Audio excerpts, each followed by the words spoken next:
Alright, what is up sa inyo mga bossing natin dyan? At ayun, another day, another adventure na naman. At happy New Year sa ating lahat. At ngayon ay, ano ba ngayon? December 29, 2024. Ilang araw na lang at matatapos na naman ang year 2024. Today, ngayong araw ay papunta tayong Daang Katutubo para i-review at bigyan kayo ng ride impression. Ayan, first ride impression dito sa gamit nating motor ngayon na mamaya natin i-reveal sa may Daang Katutubo. Pero nakikita nyo na yung panel gauge natin at alam ko na alam nyo kung ano na tong ginagamit natin. Ayan, so disclaimer, hindi sa atin ito.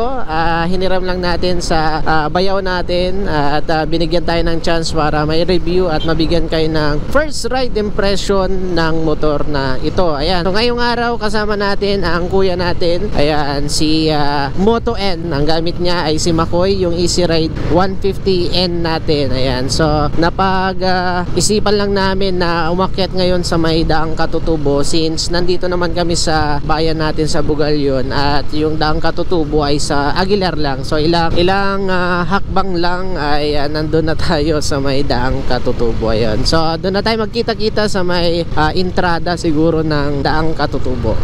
Alright, ayan. So, ang motor pala na gamit natin ngayon ay ang Honda Winner X, mga bossing natin dyan. Doon na natin i-review sa may Daang Katutubo itong motor na to. Pero at this time, ibibigay ko sa inyo yung riding experience ko ngayon pa lang dito sa motor na to. Ayan. So, unang-unang napansin natin sa motor na to, grabe. Primera pa lang, talagang napakalakas na. Ito ay review ng isang rider na galing sa scooter. Ayan, so ang gamit kasi natin ay Mio gear at nag Motorstar Easy Ride din tayo, so more on scooter tayo. Ayan, ang paggamit natin o yung experience natin sa paggamit pa lang ngayon itong motor na to, primera pa lang talagang grabe yung hatak niya. So sa riding comfort naman, napaka-komportable. Ayan, yung suspension niya talaga ginagawa niya yung kanyang trabaho, hindi kanya itatagtag kumbaga. Ayan, alright, ayan, nandito na tayo sa may bayan ng Aguilar, mga bossing natin dyan. At sa mga hindi pa nakakapunta sa may Daang Katutubo, ayan, kung nanggaling kayo ng parteng Bugalyon ay lalagpasan nyo muna yung mismong bayan dahil meron tayong papasukan mamaya na paliko, ano. So ang Daang Katutubo pala, mga bossing natin dyan, ay ginawa, isa siyang kalsada na ginawa, intended sa mga, syempre dun na sa mga kapatid nating Katutubo. So ito na yung lilikuan natin, mga bossing natin dyan. Makikita nyo itong Daang Katutubo Coffee Shop. Ayan. So diretso lang to, hindi naman kayo mawawala.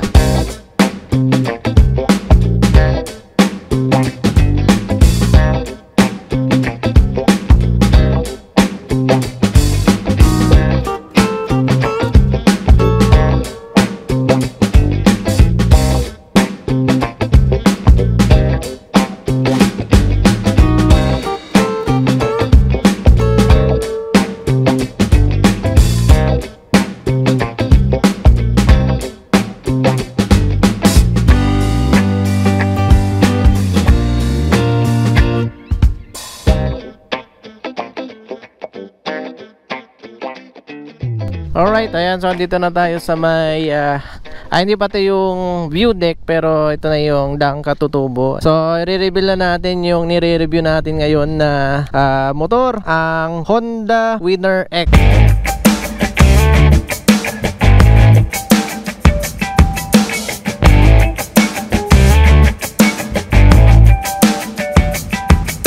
So ang Honda Winner X ay syempre gawa ni Honda. Ito ay nirelease noong year na lang din. So doon muna pala tayo doon sa variant nitong Honda Winner X. Ayan, so meron tayong standard na Pearl Iceberg White at meron ding Infinity Red. Ayan, so pinapakita natin ngayon. At meron din yung EBS Premium na Matte Galaxy Black Metallic at Matte Red Metallic. At meron din yung ito mismo yon, ang EBS Racing na tinatawag na Infinity red. So doon tayo sa specification ng motor mismo. Ayan. So ang engine niya ay 4-stroke. Ayan. 4-valve at dual overhead cam, at ito ay liquid cooled na rin. Ayan. Ang displacement nito ay 150cc, at ang kanyang starting system ay syempre electric. So wala na tong kickstart. So sa kanyang transmission ito ay 6-speed manual, at doon tayo sa kanyang suspension. Ito ay telescopic, at sa likod naman ay single cylindrical suspension. At doon din tayo sa kanyang brake. So ang brake type nito, both harapan at likod ay hydraulic disc na siya. So ang kanyang gulong ay 90/80 by 17. Ito yung nasa harapan, at ang nasa likod nito ay 120 by 70 by 17 sa likod. Ayan. So papansin nyo sa kanyang seat height, ito ay 795 mm. Ayan. So medyo tiptoe tayo dito sa motor na to. At ang kanyang fuel tank capacity ay 4.5 liter na binibigyan ka ng 52.3 km per liter. Dagdag na rin natin itong kanyang panel gauge ay digital panel, at ang kanyang mga ilaw ay lahat na ay naka LED na siya. Ang kanyang susian ay keyless na siya, at meron na din ditong USB port para makapag-charge ka habang nagda-drive. Yun nga yung ating specification nitong Honda Winner X. Talagang na-in-love tayo dito sa motor na to. Grabe, mukhang may bago na naman tayong pangarap. Binibigay niya yung power na kailangan mo. Arangkada, talagang hindi ka pahihiyain kapag mag-overtake ka. At ganitong uphill, talagang kayang-kaya nitong Honda Winner X. Ang price pala nito ay nasa 131,000 itong ABS racing na variant, at yung mga premium and yung ating standard ay nasa 123,000, at yung premium ay 126 kung di ako nagkakamali. Talagang napakaganda ng Honda Winner X. Alright, ayan. So andito na tayo sa may daang Katutubo view deck, mga bossing natin dyan. At ayan, ito yung parang nagsangaang daan. Ayan, so ito yung papunta sa may view deck mismo. Alright, ayan. So meron ditong binibentang itag.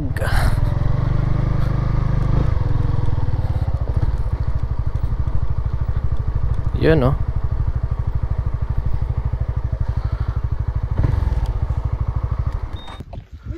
Yun, no?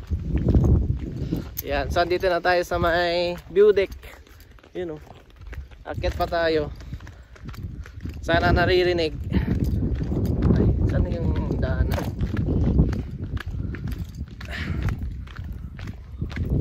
So ayan, ilang beses na nating napunta nitong view deck.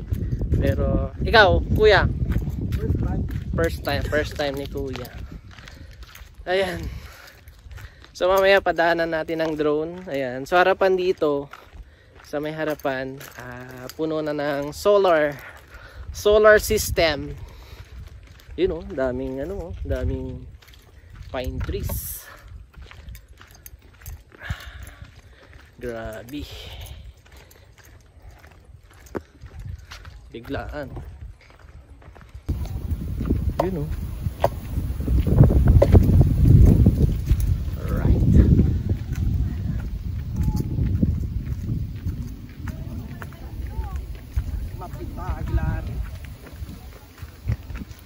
Pwede pala yung motor doon, oh. Pwede pala yung yakyat. Wow. Ayan. Sa likod niyan, Sambales. Yun.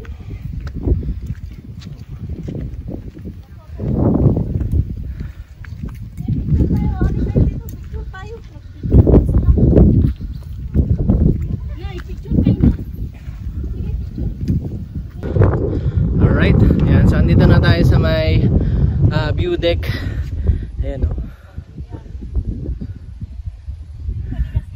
Grabe, lamig. Pero hindi kasing lamig sa Baguio, pero okay na. Ayan. So makikita dito yung kabayanan ng Lingayen, yan, Bugal yun. So ayun yung solar. Yan, grabe. Pasensya sa hingal. Yan.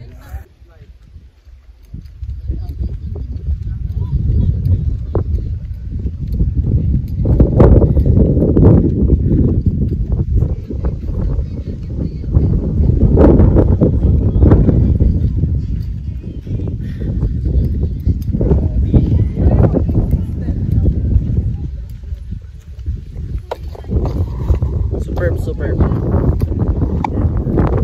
Ayan, tapos na tayo mag liwaliw. So nagkape lang tayo at yun lang. Pumasyal lang dito sa view deck. So marami ring pumunta dito ngayong araw ng 29 at ayun, marami tayong nakasabayan, which is syempre maganda. So paalala lang sa mga gustong pumunta dito, let us keep this place clean. Yung mga basura natin ay itapon sa dapat tapunan at you know, si Moto ends. Alright.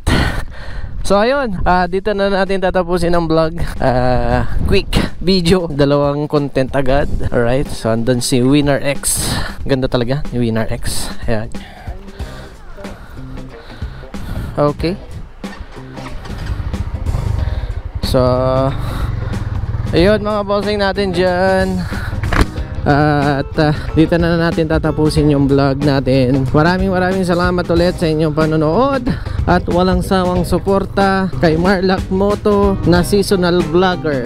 maraming salamat mga bossing natin dyan sa panonood. Kung hanggang dito ka nakanood sa video natin, please like, comment, share, and subscribe.